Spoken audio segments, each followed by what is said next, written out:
Usually kasi ganito, sige, umpisa natin, dahil sa course na yan. What is meant by a talent manager? Maraming level yan eh. Ano mga responsibilidad ng isang talent manager? Manage, nangangahulugan, minamanage ang maraming level ng aspeto ng isang talento. Unang-una, yung career. Hindi nangangahulugan pag talent manager na schedule keeper ka lamang o booker ka. Iba yun.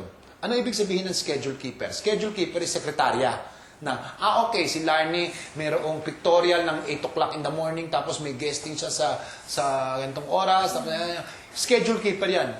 Tapos ano ibig sabihin ng booker? Ang booker yung kumukuha ng mga engagement, tumatanggap at nag-negotiate ng mga engagements para, okay, si Larnie kakanta sa isang mall show, si Larnie kakanta sa isang piyesta, magkano ang kikitain, bla bla bla. Hindi yun. Hindi yun bahagi lang yun ng trabaho ng isang manager. Ang manager, pag inupo ka, dapat may plano sa buhay mo na pagdidiskussan ninyo. Anong plano sa buhay? May short term at may long term. Okay? Ano ibig sabihin ng short term plan? Short term plan, okay, kalabasa kayo sa PDA, kilala ka ng tao, anong ngayon ang gagawin natin? Album, anong klaseng booking, anong klaseng makanta ang kakantahin mo. Okay? Ito ang immediately na kailangan mo. Pero may long term plan. Anong long term?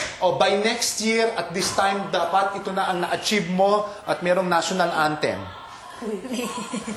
Si Jingo yan. Hello?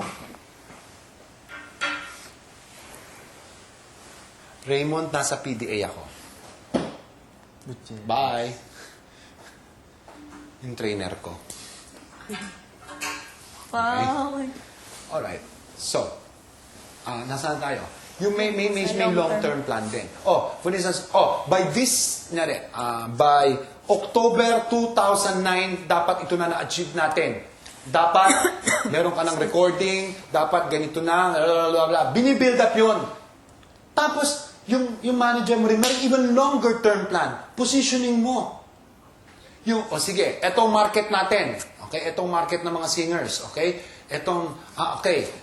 Meron tayong Sarah Geronimo, andyan ang Rachel Ango, okay, andyan sina Jed, okay. Sana natin po-position, anong klaseng music ang gagawin natin para sa'yo? Para, hindi ba, hindi tumapat ka pero mapansin ka.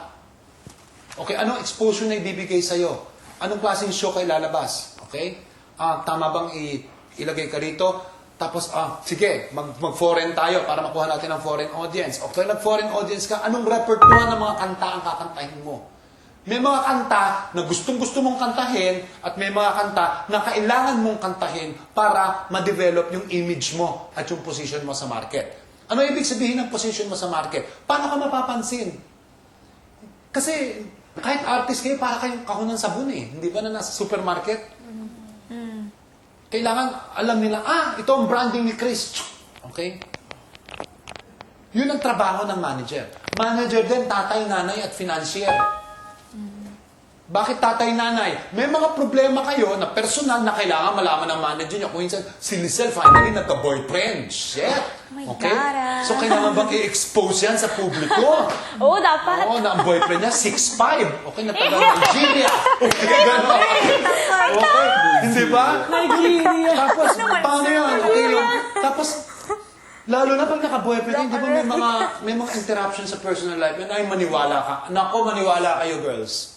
Hindi ba, Chris? Makikialam ang boyfriend ninyo sa buhay niyo. At, oo, magsiselos siya, pagsiselosan. Lalo na pagsiselosan kayo. Lalo na pag medyo may toyo-toyo ang lalaki sa utak, hindi ba? Pagsiselosan kayo, paano ang karir ninyo? Ibala siya.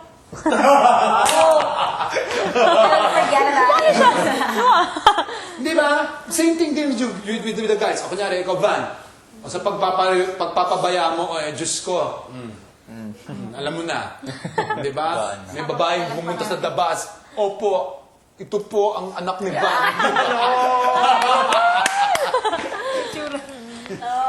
Baby pang. Dimple. Oo, patay ka sa nanay mo. Di ba?